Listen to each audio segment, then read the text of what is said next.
крымские татары не являются какими-то там пришлыми куда-то там и так далее. Это автохтонное население.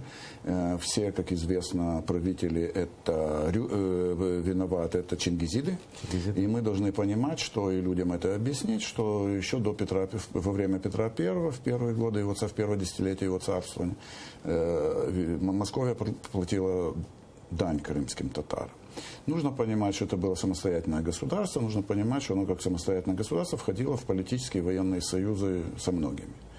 И с Литвой, и с Польшей. Ну, наш хан первый, основатель де-факто ханства, вот уже, да, как считается, хотя крымские татары жили до этого, там, и понятно все, да, но он в Литве же родился, в Астрахани. Ну, безусловно, это о чем мы говорим. Послушайте, крымские татары – это огромная и неотъемлемая часть казачества украинского, которое, конечно, никакое в этническом смысле не украинское. А какое оно? Ну-ка, я сам не знаю. Да кто угодно, там еврейского происхождения полковники, крымские татары, литовцы, да по фамилиям посмотреть.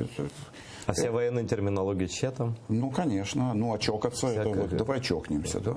И что, чок, да, ну и так далее.